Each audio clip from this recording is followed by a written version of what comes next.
Hi, my name is Brianna, and today I'm going to be talking to you guys about an emotion that I feel is relatable most. Whether or not we experience this emotion personally or we view this emotion often, we all have experienced this whether or not. The emotion I'm going to be talking about is impatience. With impatience, we can relate this back to the in class textbook of Chapter 4 of listening. We often rush all the time on a regular basis, trying to do too much at one time.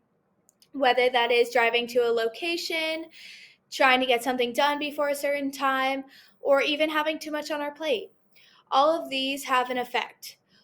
When these all have an effect on our communication skills and our ability to have effective communication and our ability to listen. While learning about this in our chapter, there are steps that we need to follow in order to correctly listen and hear. When you miss a step, you potentially don't hear all the correct information and could have heard something completely different rather than what somebody was once trying to tell you. So when you don't follow the correct steps of listening and hearing, this controls the ability to affect what you have once heard, leading to wrong or misinformation. So, adding into the fact of impatience and lack of listening, this has a huge effect. We can all recognize impatience within ourselves, whether we are like to admit it or not, we are all guilty. Whether you are in a rush, we have all allowed that to affect our listening abilities and how we follow direction and how we obtain information. During this presentation, I will demonstrate the ability to how to recognize and how to control impatience and hopefully to prevent and to allow us to be better communicators and listeners. Overall, this would allow people to appreciate you more because you listen and hear people's full information without the interruption of impatience, having an overall positive effect on your life. The feeling of impatience can come when you're bored or when you simply are distracted by something else, letting outside noise consume your headspace. When having something else on your headspace decreases interest in what you were once listening to, allows us to recognize that as a result to how others may feel from your emotion of being impatient. They may feel like you simply just don't care about what they have to say or you are uninterested about them.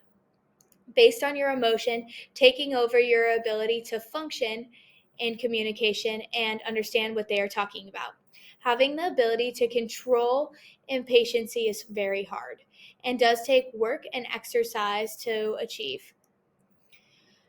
Steps that you can proceed is mindfulness, slowing down in your life, taking deep breaths, or making sure that you are acknowledging the headspace that you're in prior to any deep conversation or important conversation.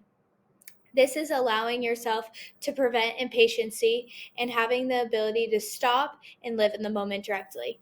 Ways we can stop impatience is the ability to take away certain distractions that are holding you back and find out what is truly important to us. When you are being impatient, it's about things that you obviously don't care enough about.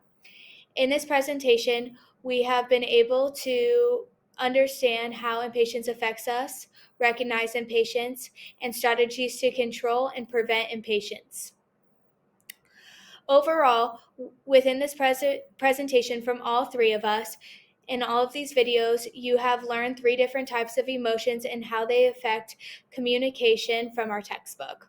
The 3 emotions that you have learned about is insecurity, anger, and impatience. I have also linked a picture of impatience and how you may feel when experiencing impatience, the tendencies that your body and your emotions may feel due to impatience.